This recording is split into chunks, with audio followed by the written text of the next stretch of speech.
Ladies and gentlemen, thank you for standing by and welcome to the second quarter 2025 HII earnings conference call. At this time, all participants are in a listen-only mode. After the speaker's presentation, there will be a question and answer session. To ask a question during the session, please press star followed by one on your telephone keypad. And if you change your mind, please press star followed by two. Please be advised that today's conference is being recorded. If you need further assistance, please press star followed by zero.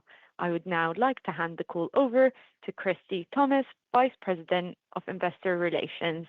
Mrs. Thomas, you may begin. Thank you, Operator, and good morning, everyone. Welcome to the HII second quarter 2025 conference call. Matters discussed on today's call that constitute forward-looking statements, including our estimates regarding the company's outlook, involve risks and uncertainties and reflect the company's judgment based on information available at the time of this call.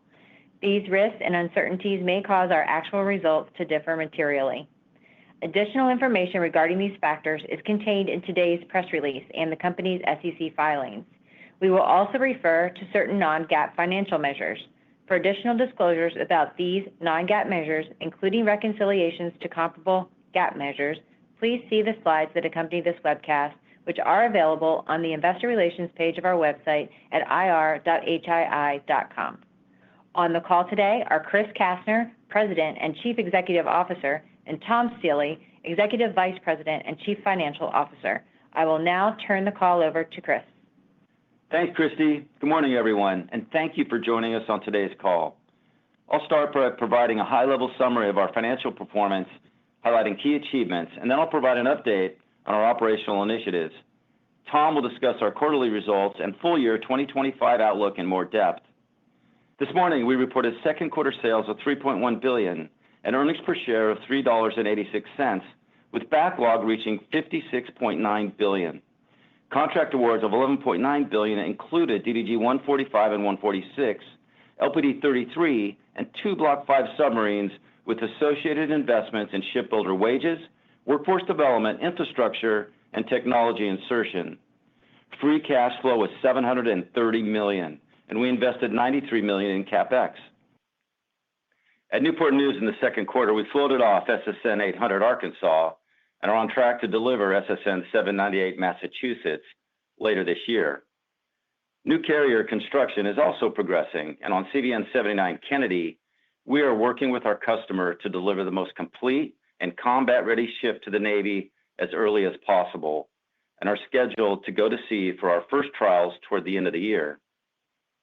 CVN 80 Enterprise has received several of the late engine room components that I had discussed previously, with the remaining equipment scheduled to come in over the next few months. Receipt of the remaining sequence-critical components enables progress acceleration as our shipbuilders integrate the equipment into the ship and unlock associated delayed progress.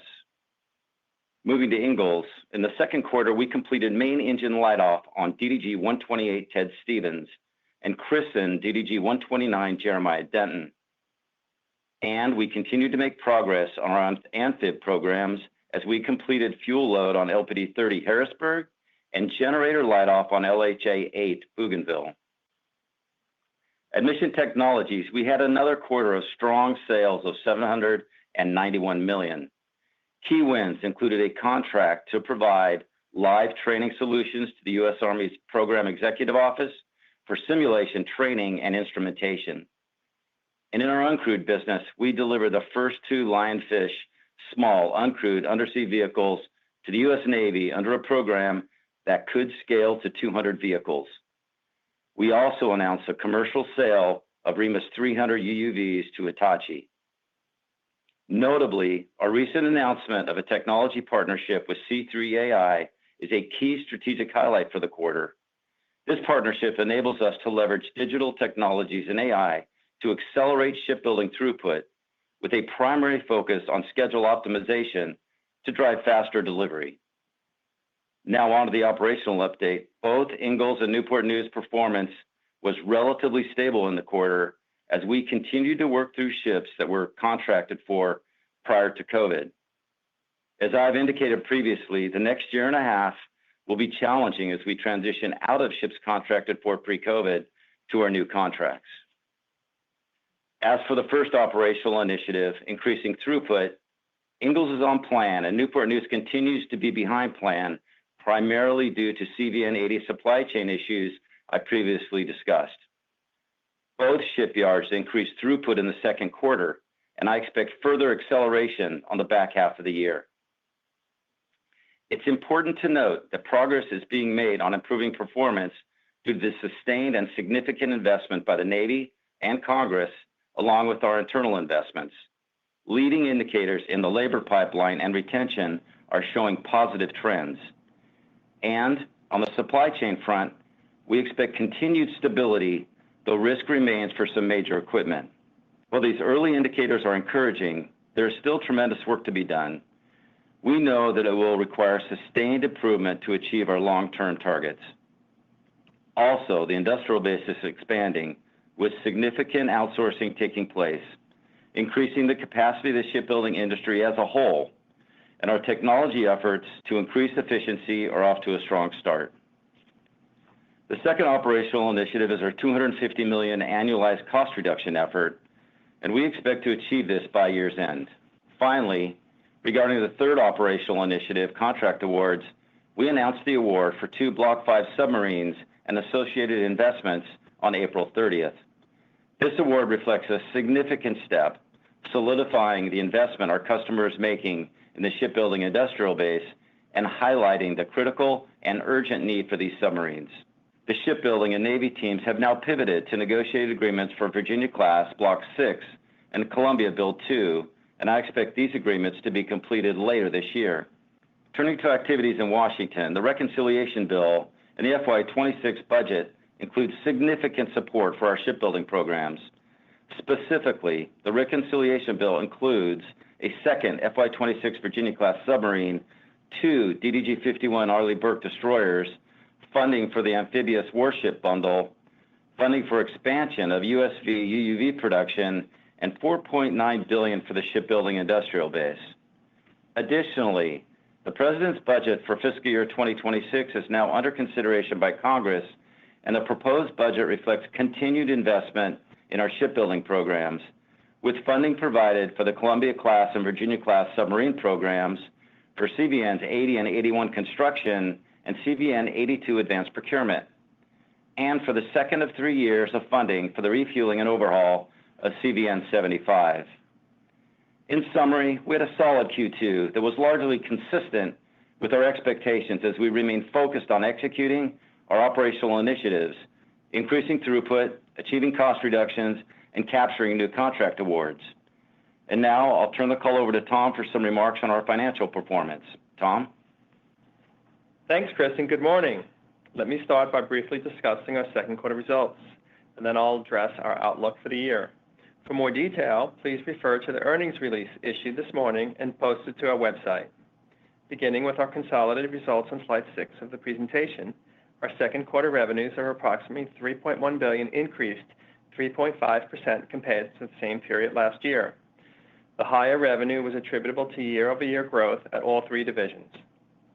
Ingalls revenues of $724 million increased by 1.7% compared to the second quarter of 2024, driven primarily by higher volume on the Guided Missile Destroyer program, partially offset by lower volume on the LHA and LPD programs. Newport News revenues of $1.6 billion increased by 4.4% compared to the second quarter of 2024, driven primarily by higher volumes on both Columbia and Virginia-class submarine programs, partially offset by unfavorable cumulative adjustments on aircraft carriers. Mission Technologies revenues of $791 million increased by 3.4% compared to the second quarter of 2024, driven primarily by a non-recurring favorable resolution related to a C5 ISR contract, as well as higher live, virtual, and constructive training volume. Excluding the impact of the noted resolution, Mission Technologies results were generally in line with our prior expectations and the guidance we provided on the first quarter call. Moving on to slide 7, segment operating income of $172 million and segment operating margin of 5.6% in the second quarter of 2025 were both down from prior year results, but were consistent with our expectations for the quarter. At Newport News, segment operating income was $82 million, and operating margin was 5.1%, compared to $111 million and 7.2% in the second quarter of 2024. The decreases were driven by performance of the Virginia-class submarine program and aircraft carrier construction, partially offset by favorable contract incentives of those programs, as well as a higher risk retirement on the Columbia-class submarine program. Additionally, prior year results benefited from favorable contract adjustments and incentives on the aircraft carrier refueling and complex overhaul program. For the second quarter of 2025, Newport News Shipbuilding's net cumulative adjustment was negative $17 million. This includes a negative adjustment on CVN-80, as well as other performance adjustments. At Ingalls, segment operating income was $54 million and operating margin was 7.5%, compared to $56 million and 7.9% in the second quarter of last year. The decreases were driven by lower performance and lower contract incentives on the amphibious assault ship programs, which was largely offset by favorable contract adjustments related to the guided missile destroyer program. Prior year results included a favorable impact related to the delivery of LPD-29. The second quarter net cumulative adjustment at Ingalls was a positive $4 million and included positive adjustments related to the destroyer program that were largely offset by an unfavorable adjustment related to LHA-8. Mission Technologies' operating income and margin were largely consistent year over year, with changes in contract mix offsetting the impacts of higher volume. Consolidated operating income for the quarter was $163 million, and operating margin was 5.3% compared to $189 million and 6.3% in the same period last year. The variance was driven by the segment's results I just noted, along with a more favorable operating FAS/CAS adjustment compared to prior year period. Net earnings in the quarter were $152 million compared to $173 million in the second quarter of 2024. Diluted earnings per share in the quarter were $3.86 compared to $4.38 in the same period last year. Turning to slide 8, cash provided by operations was $823 million in the quarter. Net capital expenditures were $93 million, or 3% of revenues. Free cash flow in the quarter was $730 million. Free cash flow results in the quarter were $480 million, better than the midpoint of the guidance we provided on the first quarter call. The overperformance is due to a number of factors, including the timing of incentives, some of which were received earlier than previously anticipated, normal quarterly timing of cash receipts and disbursements, and improvement in quarterly taxes and capital expenditure timing. I'll discuss our updated 2025 free cash flow guidance in a moment. During the quarter, we did not repurchase any shares. We did pay a cash dividend of $1.35 per share, or $53 million in aggregate. Turning to liquidity and the balance sheet, we ended the quarter with a cash balance of $343 million and liquidity of approximately $2 billion. Our capital allocation priorities are unchanged. We value our investment-grade credit rating and will continue to prioritize prudent debt levels while strategically investing in our shipyards and thoughtfully growing our dividend while continuing to use excess free cash for share repurchases. Moving on to our outlook on slide 9, we are reiterating our segment revenue and operating margin guidance for the year. We expect shipbuilding revenue between $8.9 and $9.1 billion and margins between 5.5 and 6.5%. For Mission Technologies, we expect revenue between $2.9 and $3.1 billion, operating margins between 4 and 4.5%, and EBITDA margins between 8 and 8.5%. Our 2025 guidance is predicated on achieving the operational initiatives we have laid out. As Chris noted, we are progressing on each of these items, and we expect to achieve a meaningful improvement in throughput over the course of the year.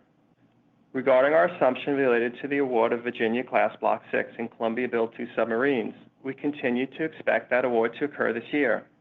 If the award were to push into 2026, it would be a headwind. However, we believe we have accounted for a range of timing considerations within our guidance.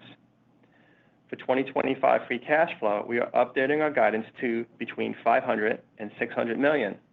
At the midpoint, This is an increase of $150 million compared to our prior guidance range.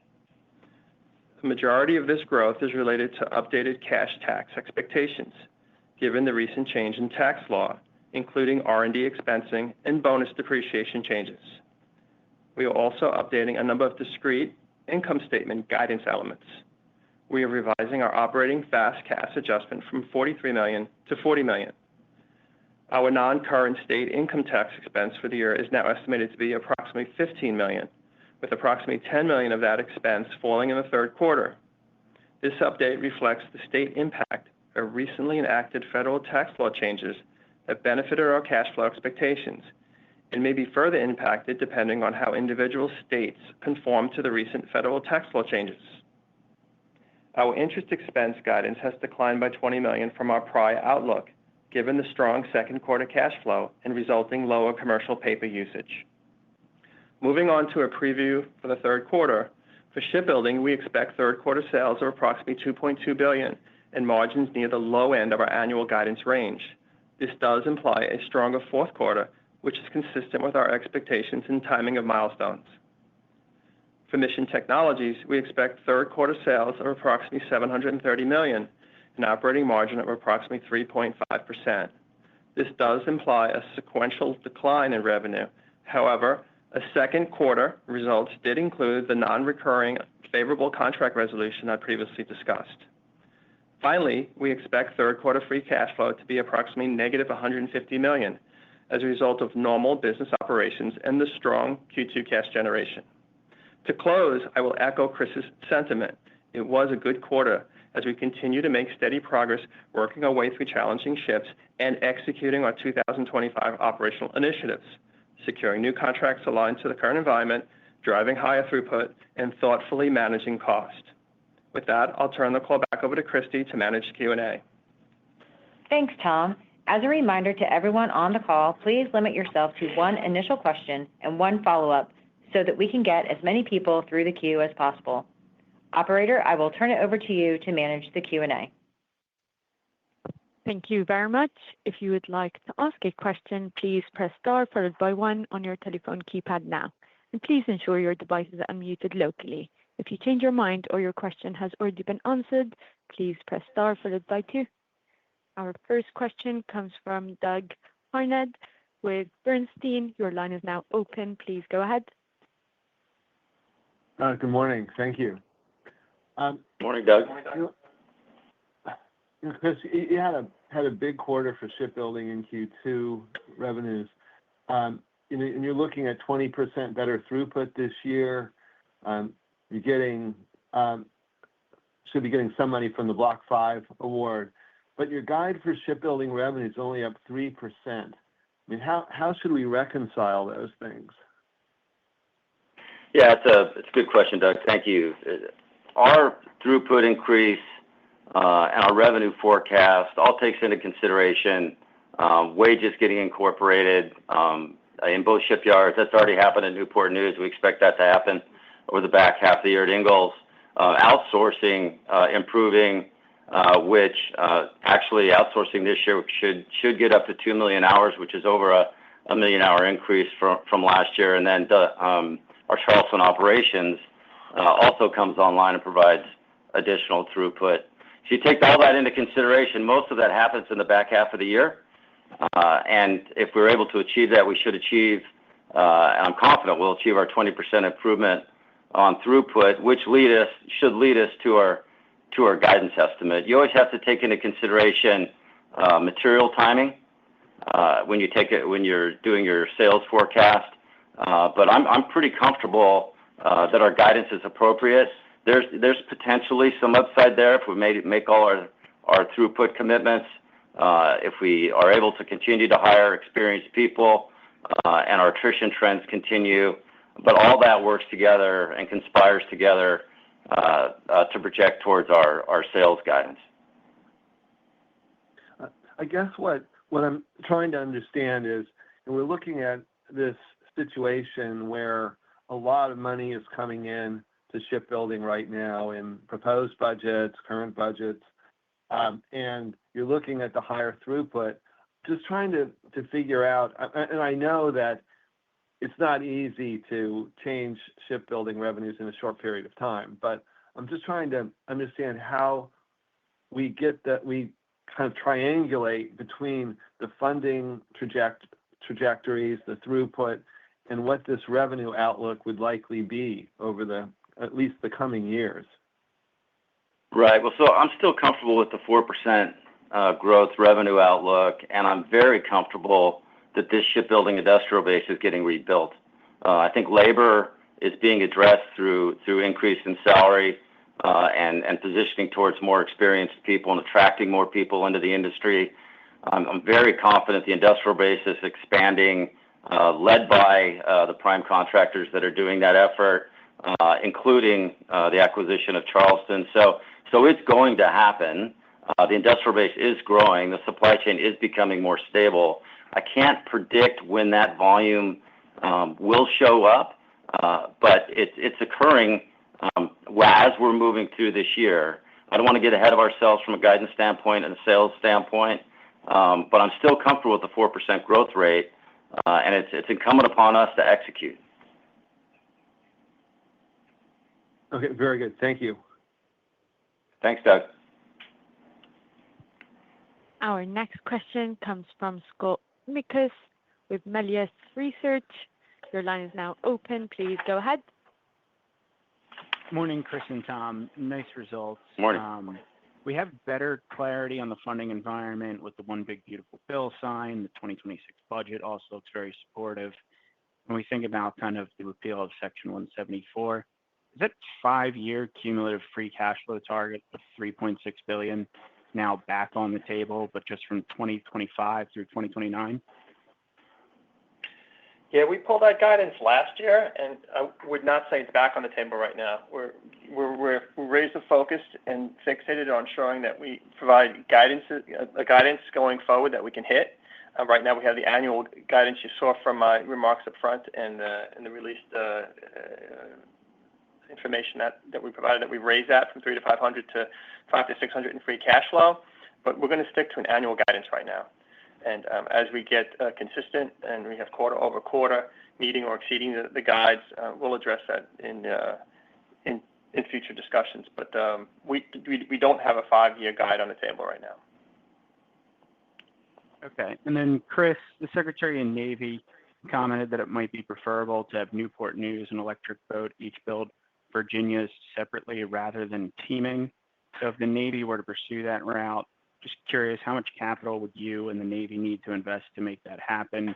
And would you have enough skilled labor or optionality to outsource to support one Virginia by itself at Newport News?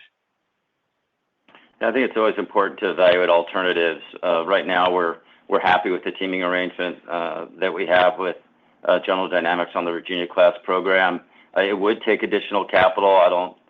And it would be significant capital, and we've communicated that to the Navy. We would have enough skilled labor to execute on any job like that, and we're talking about a time horizon that's pretty far out in front of us. So that's probably all I want to say on that. It's always good to look at options, look at alternatives. We would need additional, significantly more capital to execute on that. But we'll support the Navy in these initiatives as they work through how they want to proceed. All right. Thanks for taking the questions. Sure. Our next question comes from Gautam Khanna with TD Cowen. Your line is now open. Please go ahead. Yes, and sorry if you covered this. I was a little late, but on CVN 79 and the timing slip to 2027, could you characterize any economic impact from that? And was there a negative EAC, or could there be because of that schedule change? Yeah, so we've already taken that schedule consideration into our guidance, and that was understood when we did the financials. There was no material impact related to that. It should be noted that the CVN 79 is progressing very well. There's only 90 compartments left on that ship. We're going to go to sea this year. There's just a couple systems that are taking a little bit longer, and we need to add some capability as well. So 79 is progressing very well. There's no financial or no material financial impact, and we're going to deliver a great ship when it gets finally delivered. Thank you, guys. Sure. Our next question comes from David Strauss with Barclays. Your line is now open. Please go ahead. Hi, good morning. This is Josh Korn on for David. Hey, wanted Josh. to follow up on the reconciliation funding for shipbuilding. I guess both on the shipbuilding and unmanned side. Exactly how you see that flowing through to you, timeline, and any kind of quantification. Thanks. Yeah, so we tend to look at that together with the FY26 budget. If you look at them together, all of our programs are supported, and all of that is included in our 4% mid to long term guidance relative to shipbuilding sales. So we think it's all very positive.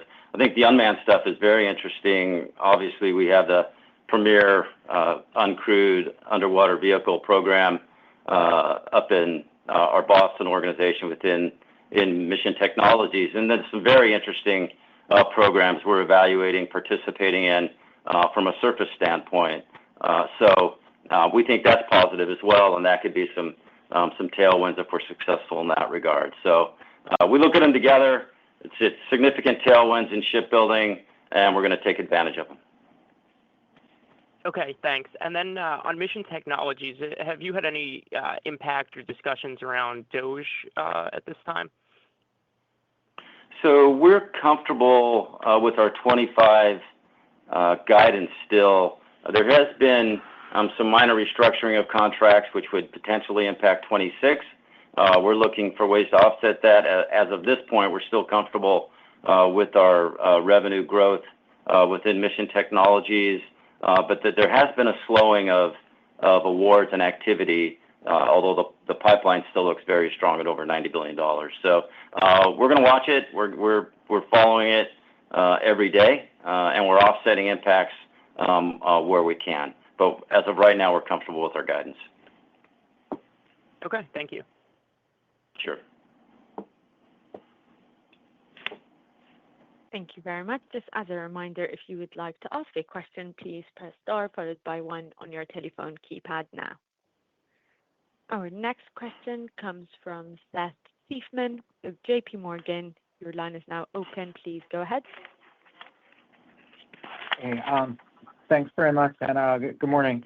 I think you mentioned morning. I think you mentioned earlier, Chris, the timing of the contracts, or maybe Tom, you mentioned the timing of the contracts for Block 6 and Build 2, could affect this year's results. Maybe, if you could tell us a little bit more about that. Based on the margin forecast for Q3, it seems like you're, expecting those results in those contracts in Q4.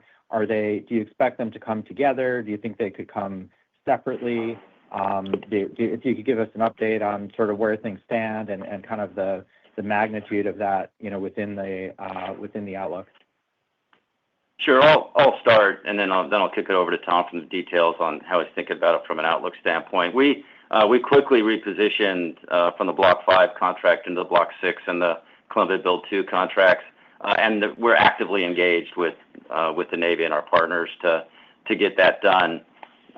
The good news is that we had a construct that was put together under Block 5 that we can follow as we move into Block 6. Now it's going to take some time. We're working at a very detailed level with them to get these done because they're very important. But it could slip into Q4, and we'll do them incrementally. And as Tom indicated in his prepared remarks, while we do expect them to be done this year, but we also factored it when we think through the balance of the year. So it could potentially provide some upside if it gets done, or potentially a minor downside if it doesn't, based on those factors. But I'll let Tom talk about details. Yeah, in February we had mentioned about the 3 awards. We're happy to get the FY24 the anomaly done in the springtime. Those other 2 awards were planned for the back half of the year. As we mentioned, there is a factoring of opportunities and risks and how things play out. So that's why we give ranges on revenue and margin and cash. Those awards really would we wouldn't have any cost of sales, or they wouldn't overly impact the margin if they got awarded at the back half of the year. It really just is a function of incentives, any advancements, any infrastructure for capital investments. That could either provide tailwinds or headwinds. That's been factored into guidance right now, so it doesn't impact the current EACs and profitability that I have today. And the range of outcomes I see right now, we feel really comfortable with the $500 to $600 million in free cash flow in the year. So we'll keep you informed. We do anticipate we're working actively with the Navy right now on those requirements and those offerings, and we'll see how the back half of the year plays out. Okay, great. Thanks. And then just to follow up, just to understand kind of how some of the stuff works, the wage increases that you talked about for Newport News, did those go into productivity assumptions on existing contracts and thus led to some higher booking rates on contracts or at least in the mix some upward pressure on booking rates for existing programs, and that when that comes to Ingalls, we'll see something similar, or is that not the right way to think about it? That's not necessarily the right way to think about it. We think there's going to be a direct correlation between higher wages and improved retention, which should lead to a more skilled employee and improved performance. But we don't necessarily bake those into the estimates to complete right away. We need to prove it. So we're just going to continue to execute, and if that performance does improve, then we could potentially book up there. But it's not necessarily a direct link, as you indicated in your statement. Right. Okay. No, that's helpful to have that clarity. Thank you. Sure. Our next question comes from Ron Epstein with Bank of America. Your line is now open. Please go ahead. Hey, good morning, guys. Hey, Ron. What impact, if any, are you guys expecting on the business from the changes in R&D in the tax code? Is that free you up to do some stuff that you might not have done before? Well, I'll start with the changes of the tax law, right? So obviously that got approved on July 5th, and that kind of works itself through. And rather than amortizing the R&D expense, it gets period expense. So there's tailwinds for that. We see about $150 million of increase, and that's why we took the free cash flow up from a midpoint of $450 now to from $300 to $500, which was $400 of a midpoint, up to now $550 midpoint, between $500 and $600. So we'll get some favoritism on that. As you know, it's now period expense, plus you can do that retroactively since the beginning of this year, and then there's a catch up between 22 and 24 on the amortization. So a lot of moving parts just on the tax front alone, and that's on the federal side. On the state or the non-current state taxes, it actually provides a slight kind of headwind, and that's why we adjusted that for the guidance to be a $15 million expense this year, as opposed to being neutral. And 10 of that 15 will show up in Q3 in the guide that I gave you. So realistically, it provides a couple of more dollars to kind of run the business and invest in the business here. And as you see, we finished out the quarter with positive cash flow of $343 million. So going forward, as we say, we don't think with $147 million of $150 million of tax benefit here, we'll have a credit or we'll forego paying taxes for the rest of the year. Got it. And then maybe just as a follow-up with on the unmanned undersea business that you guys have. I mean, how large is that product line today? And if you could frame maybe the kind of growth you could see there. Yeah, so we haven't specifically identified how large they are externally, Ron. They're just not significantly material to the Mission Technologies portfolio, but we do expect outsized growth beyond beyond the 5% growth rate. And when you look at the opportunities that are presenting themselves in the space, we have an opportunity, as I indicated in my remarks, for over 200 vehicles on that small uncrewed vehicle contract with the Navy. And there are some upcoming competitions, both in undersea and surface, that are very interesting to us that we're going to evaluate. So while it's small now, we do expect it to grow an outsized rate within Mission Technologies, and there's some really good opportunities there that are absolutely funded within the reconciliation bill. Got it. All right. Thank you very much. Sure.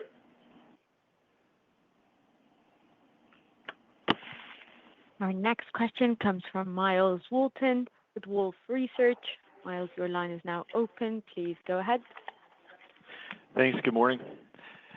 Hey, Morning, Chris, Miles. I was wondering if you could touch on your views of AUKUS and its trajectory. It seems like it may be getting a relook, but it's never quite clear as to what is and what isn't actually occurring. And then as well, if you can just touch on where you think the role of partnerships with international shipbuilders would be most impactful in a positive way to the business and to getting the output of the overall industry up. Sure. Great. Thank you, Mel. Yeah, the AUKUS is still broadly supported simply because it makes great strategic and economic sense. So there's no backup that I see within Australia, the UK, or the United States. There is a Pentagon review going on, and I think that's healthy. They need to look at it to make sure that we're proceeding down the right path. But I fully expect it to continue to be supported across all three countries. From our perspective, we do have a footprint down there now. We've got a great partner in Babcock. We've got some good wins under our belt, and we're competing for some also very interesting wins that should show up over the back half of the year. So it's positive for us. We're going to continue to grow. We're going to continue to have a presence down there with our partner, and I'm still very bullish on AUKUS. From other international shipbuilders, we have taken the steps because we saw this coming. We have developed a strategic relationship with HII out of Korea to evaluate both defense opportunities and commercial opportunities. Could they help with investments in our current shipyards or other shipyards to increase throughput for the industrial base? Absolutely. We're just going to have to see how that develops over the next couple quarters. But I think I'm pretty bullish on that as well. They're committing dollars to increase the industrial base, which will increase throughput. So I think that's only positive and just adds to the tailwinds that we see in shipbuilding. Okay, that's great. And then just can you touch on how many employees were hired in the quarter? About 2,400, more experience. And, I didn't specifically talk about retention, but we've seen month-over-month improvement in our retention and attrition metrics. And since we implemented the wage adjustment in Newport News, there's been a very good trend for the first few weeks from an attrition standpoint. Now, we're not going to claim victory yet because it's just a few data points, but our initial assumptions seem to be proving out positively, and we think that's a really good sign for the future. All right. That is good news. Thanks. Sure. Our next question comes from Noah Poponak with Goldman Sachs. Your line is now open. Please go ahead. Hey, good morning, everyone. Good morning, Noah. Good morning, Noah. I guess it feels like there's a little bit of a chasm between the very significant change in funding and treatment of your business and the Navy overall by the government in the budgets, and what you're doing here with guidance and sort of your tone on the pace of improvement. Recognizing it's a very long cycle business and a lot of these things will take time, I'm trying to sort out how much of that is it just will take time, and 2025 and 2026 still have the pre-COVID contracts, and it's not till beyond that we see significant improvement in revenue growth and margin versus I'm wondering if does the Block 6, Block 2 waiting for that award this year make this year just, is that a very binary thing where you can't really call for much improvement this year until you know that's in this year and not sliding into early 26? Yeah, I think your first assumption is correct, Noah. I think you've got it. It does take time. We have pre-COVID contracts we're working through. We've assessed the Block 6 and Build 2 contracts and factored them into the indicated final. So if it happens, things could potentially get a bit better. If it doesn't, it could be maybe slightly worse, but we're comfortable with how we factored that. So I think you've got it right. It just takes time. We need to get through these pre-COVID contracts, but the tailwinds are real. The demand is real. The actions we're taking to expand the industrial base are happening. The maritime industrial base funding that have been flowed to the supply chain have absolutely improved the supply chain. The technology investments that are taking place with AI, with C3 AI in the Newport News shipyard, is going to yield positive results. So it's going to happen. We just need to come through these pre-COVID shifts to transition to the other side. Okay. Chris, can you give us a sense for the split on the labor front, the split between the need to improve new hiring versus the need to improve attrition? Because I would think the former, would take a while and have a long learning curve, whereas I would think the latter would maybe flow to the business much more quickly. Well, it's interesting. They work together as you would expect. If we can hire more experienced people that are going to stay, then your efficiency is going to get better very quickly, and you can afford to not hire as many people because you're not losing as many. So they're directly related, and they move together. And if we're successful in hiring, then our attrition should get better as well. Okay. And then just, Tom, in the cash flow buildup, the $150 million approximately of cash tax tailwind, does that recur for a while, or does it get smaller beyond 25? And then on CapEx, how long are you in the 3.5% to 4% of sales range before that starts to come down and become a tailwind? Yeah, so on the taxes right now, we gave the guide for this year. It does have some tailwinds in the out years too. We're working ourselves through that. It's a bit complicated because one, it's the timing. On the Fed side, since it was enacted, we kind of understand that. The states, obviously, it hits the different states, how they enact it, when they enact it. We're working ourselves through the math of that. So we haven't guided anything for 26 and on. There are some dollar savings in those years as well, and we'll provide more guidance on the back half of this year on that front. All right. Your part two was CapEx.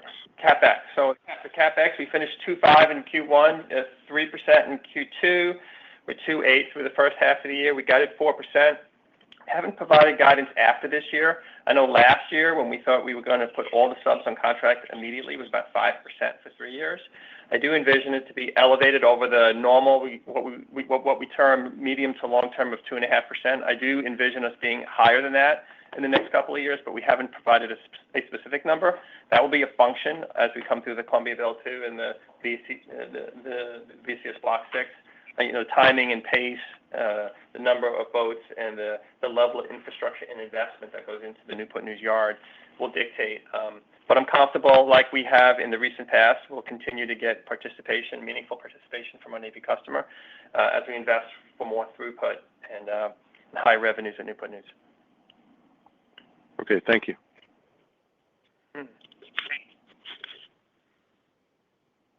Thank you. I am not showing any further questions at this time. I would now like to hand the call back over to Mr. Kastner for any closing remarks. Sure. Thanks for joining the call today and your interest in HII. We're focused on building on these results and driving value for all of our stakeholders. We look forward to providing further updates as we progress throughout the year. Thank you. Thank you very much. That concludes today's conference call. You may now disconnect.